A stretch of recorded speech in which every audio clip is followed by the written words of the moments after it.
আসসালামু আলাইকুম। আমি মোহাম্মদ মনসুরুল আলম, প্রভাষক, মনোবিজ্ঞান বিভাগ, উত্তর বাংলা কলেজ, কাকিনা, কালীগঞ্জ, লালমনিরহাট। বর্তমান এই করোনাকালীন সময়ে পৃথিবীর বিভিন্ন দেশে শিক্ষা কার্যক্রম সাময়িকভাবে বন্ধ রাখা হয়েছে। এরই ধারাবাহিকতায় বাংলাদেশ সরকারও শিক্ষা প্রতিষ্ঠানগুলোকে সাময়িকভাবে বন্ধ রেখেছে অথবা বন্ধ রাখার সিদ্ধান্ত নেওয়া হয়েছে। কিন্তু শিক্ষার্থীদের পড়াশোনার ক্ষতির কথা মাথায় রেখে বাংলাদেশ সরকার এই সিদ্ধান্ত নিয়েছেন যে অনলাইন ক্লাসের ব্যবস্থা করবে। এরই ধারাবাহিকতায় আজ আমি এমএসসি শেষ বর্ষের স্বাস্থ্য মনোবিজ্ঞান বিষয়ে কিছু টপিকের উপরে আলোচনা করতে যাচ্ছি। আজ সংক্ষিপ্ত আকারে আলোচনা করতে যাচ্ছি স্বাস্থ্য মনোবিজ্ঞানের ক্ষেত্রসমূহ এবং স্বাস্থ্য মনোবিজ্ঞানের সংক্ষিপ্ত ইতিহাস। আলোচনা শুরু করছি। স্বাস্থ্য মনোবিজ্ঞানের ক্ষেত্রসমূহ। Fields of health psychology. স্বাস্থ্য মনোবিজ্ঞানীরা মানুষের স্বাস্থ্যের উপরে সমাজ এবং মনের প্রভাব বিশ্লেষণ করে স্বাস্থ্যের উন্নতি করে।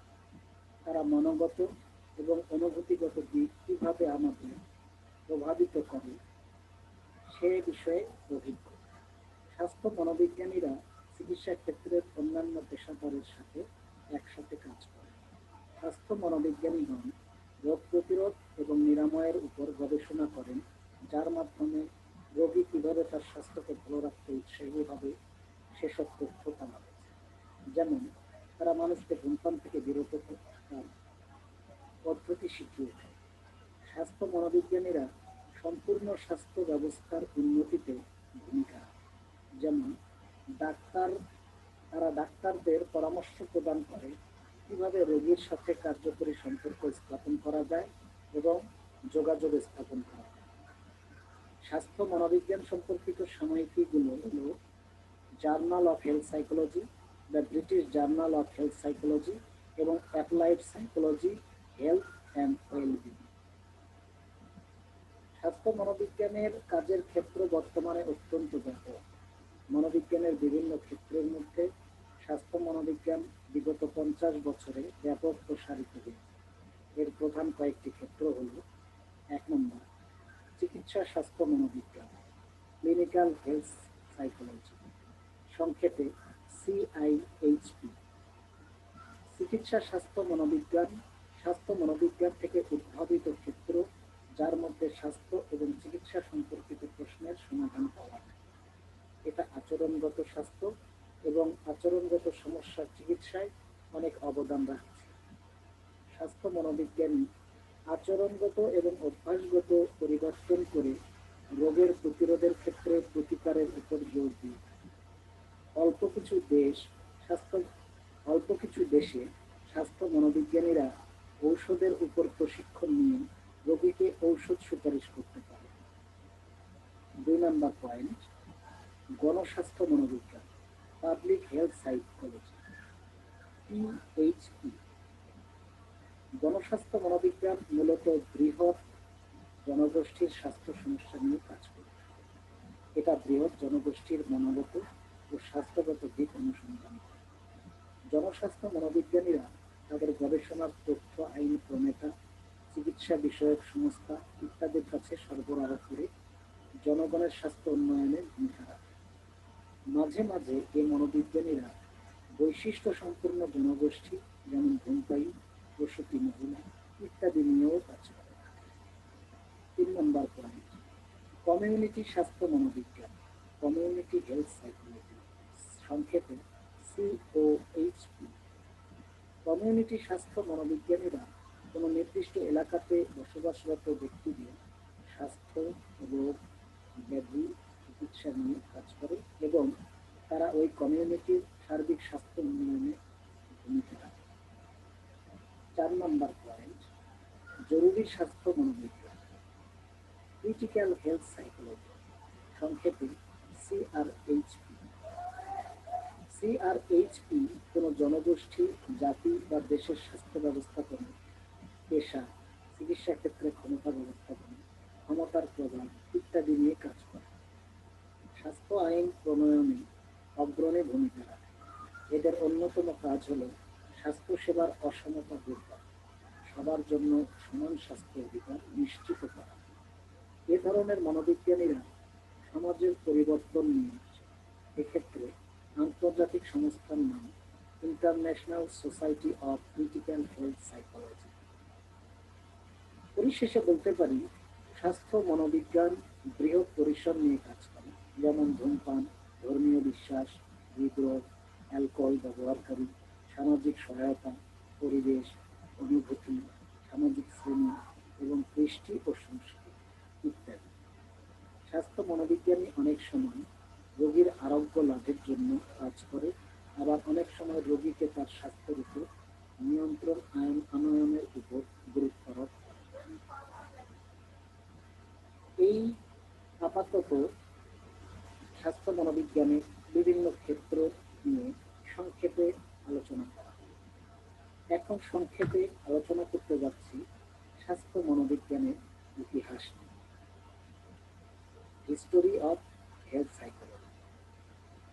স্বাস্থ্য মনোবিজ্ঞান মনোবিজ্ঞানের একটি শাখা হিসেবে স্বীকৃতি পেয়েছে 1978 সালে, যখন আমেরিকার মনোবৈজ্ঞানিক সংস্থা 38তম বিভাগ হিসেবে স্বাস্থ্য মনোবিজ্ঞান প্রতিষ্ঠিত হয়। তবে পৃথক স্বীকৃতি পাওয়ার অনেক আগে থেকেই মনোবিজ্ঞানীদের মানুষের শারীরিক সুস্থতা ও বৈকল্যের সাথে তার মানসিক বা আচরণগত অবস্থার মধ্যকার সম্পর্কের বিষয়ে আগ্রহ ছিল। অনেক প্রখ্যাত মনোবিজ্ঞানী শারীরিক বিদ্যায় পারদর্শী ছিলেন, যেমন উইলিয়াম জেমস, সিগমুন্ড ফ্রয়েড প্রভৃতি। স্বাস্থ্য মনোবিজ্ঞানের ক্রমবিবর্তন বুঝতে গেলে আমাদের প্রাচীন চিকিৎসা বিদ্যার ক্রমপরিবর্তন সম্পর্কে জানতে হবে। প্রস্তর যুগে মনে করা হতো যে অশুভ আত্মার প্রভাবে মানুষ অসুস্থ হয়, আর সে আত্মাকে বের করার জন্য মানুষের মাথার খুলিতে ছিদ্র করা হতো। পরবর্তীকালে হিপোক্রেটাস এবং গ্যালেন বলেন যে মানুষের শরীরে 4 ধরনের তরল পদার্থ আছে, যাদের সাম্যাবস্থান নষ্ট হলে মানুষ অসুস্থ হয়। পরবর্তীকালে লিওয়েন হুকের মাইক্রোস্কোপ আবিষ্কারের ফলে মানুষ রোগের কারণ হিসেবে দেহকোষকে চিহ্নিত করা শুরু করে। এর প্রায় 300 বছর পরে ফ্রয়েড এই ধারণা নিয়ে আসেন যে মানুষের অবচেতন মনের কোনো অন্তর্দ্বন্দ্বের কারণে তার শারীরিক সমস্যা দেখা দিতে পারে। তার সমসাময়িক আরো কয়েকজন গবেষক বলেন মানুষের ব্যক্তিত্বের সাথে তার নির্দিষ্ট কোনো অসুস্থতার সম্পর্ক থাকতে পারে। এ সকল গবেষণা মনোদৈহিক চিকিৎসা বিজ্ঞান, সাইকোসোম্যাটিক মেডিসিন নামে একটি নতুন ক্ষেত্রের সূচনা করে। এরপর চিকিৎসা বিজ্ঞানের ব্যাপক উন্নতি হয়েও এর এমন সব রোগ যেমন ক্যান্সার, ডায়াবেটিস, স্ট্রোক এইসব দেখা দেয়া শুরু করে, যাদের সাথে শুধু শারীরিক নয়, আচরণগত বিভিন্ন বৈশিষ্ট্য এবং অভ্যাসও গভীরভাবে সম্পৃক্ত। 1960-এর শেষ থেকেই এটি খুব স্পষ্ট রূপে প্রতীয়মান হওয়া শুরু করে যে এ সকল দীর্ঘস্থায়ী রোগের প্রতিরোধ, প্রতিকার, চিকিৎসা ব্যবস্থার জন্য শুধু ওষুধ বা পথ্য নয়, বরং সর্বাত্মক চেষ্টা প্রয়োজন। এ সময় 1969 সালে উইলিয়াম স্কফিল্ড আমেরিকান মনোবৈজ্ঞানিক সংস্থার জন্য একটি প্রতিবেদন তৈরি করেন, যার নাম ছিল স্বাস্থ্যসেবায় মনোবিজ্ঞানের ভূমিকা, the role of psychology in the delivery of health services. সেখানে তিনি দেখান যে শারীরিক অবস্থার উপরে মানসিক অবস্থার যে ব্যাপক ভূমিকা রয়েছে তা যথাযথ গুরুত্ব সহকারে বিবেচিত হচ্ছে। এর জবাবে আমেরিকান মনোবৈজ্ঞানিক সংস্থা 1973 সালে একটি কমিটি গঠন করে, যার কাজ ছিল কিভাবে মনোবিজ্ঞানীরা স্বাস্থ্য সংক্রান্ত বিষয়ে মানুষকে সাহায্য করতে পারে তা নিরূপণ করে। এরপর জোসেফ মাতারাজ্জোর নেতৃত্বে আমেরিকান মনোবৈজ্ঞানিক সংস্থায় স্বাস্থ্য মনোবিজ্ঞান নামে একটি নতুন বিভাগ খোলা হয়। এর প্রথম বিভাগীয় সম্মেলনে মাতারাজ্জো একটি বক্তব্য দেন, যা স্বাস্থ্য মনোবিজ্ঞানের সংজ্ঞায়নে গুরুত্বপূর্ণ ভূমিকা রাখে।